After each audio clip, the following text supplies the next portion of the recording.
Assalamualaikum warahmatullahi wabarakatuh. Perkenalkan, nama saya Siti Azira Nabila dengan NIM B1A1230252. Saya dari kelas Ekonomi Moneter 2, kelas B. Baik, di sini ada dua materi. Materi pertama ada kebijakan Bank Indonesia untuk mengatasi kerentanan korporasi dan rumah tangga. Kebijakan yang dipilih kebijakan makroprudensial, khususnya rasio loan to value atau financial to value. Kebijakan makroprudensial adalah kebijakan Bank Indonesia yang bertujuan menjaga stabilitas sistem keuangan dengan mengendalikan risiko secara menyeluruh atau secara sistematik. Salah satu sistem pentingnya adalah pengaturan rasio loan to value atau financial to value, yaitu batas maksimum kredit atau pembiayaan yang dapat diberikan bank dibandingkan dengan nilai agungan. Contohnya, jika LTV ditetapkan 70%, maka rumah senilai 500 juta hanya bisa membiayai kredit maksimal 350 juta. Sisanya harus dibayar uang mukanya oleh rumah tangga. Mengapa kebijakan ini bersifat preventif? Kebijakan LTV atau FTV bersifat preventif karena yang pertama, mencegah utang rumah tangga yang berlebihan.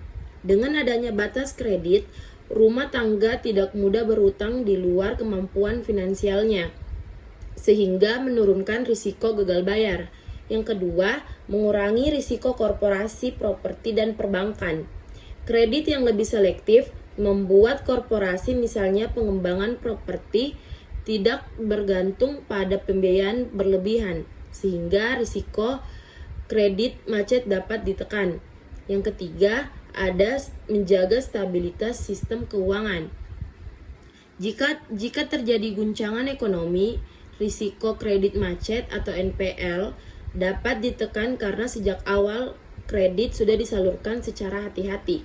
Keempat, mencegah gelembung aset atau aset bubble. Pembatasan LTV menghindari lonjakan harga aset seperti properti yang tidak hanya didukung oleh fundamental ekonomi. Kesimpulan pada materi pertama ini, kebijakan makroprudensial melalui pengaturan LTV atau FTV merupakan langkah preventif Bank Indonesia untuk melindungi rumah tangga dari risiko utang berlebihan, menjaga kesehatan keuangan korporasi, dan tentu saja untuk memperkuat stabilitas sistem keuangan nasional. Kebijakan ini bekerja sebelum krisis terjadi, sehingga efektif dalam mengurangi kerentanan ekonomi di Indonesia. Baik, kita lanjut ke materi kedua, yaitu kebijakan The Fed.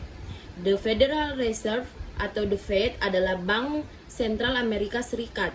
Saat terjadi krisis keuangan global, misalnya krisis 2008 atau COVID-19, The Fed menerapkan kebijakan moneter ekspansif untuk menstabilitaskan perekonomian global. Bentuk kebijakan utamanya, yang pertama ada menurunkan suku bunga acuan atau Federal Funds Rate.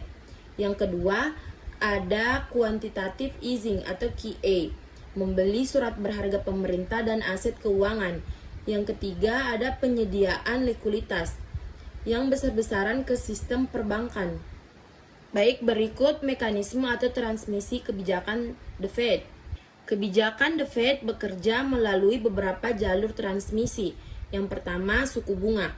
Ketika suku bunga turun, maka kredit akan lebih murah, dan ketika kredit lebih murah, maka konsumsi ataupun investasi meningkat. Baik, yang kedua ada likuiditas perbankan. Ketika bank memiliki dana yang lebih, maka penyaluran kredit akan meningkat. Yang ketiga, pasar keuangan global.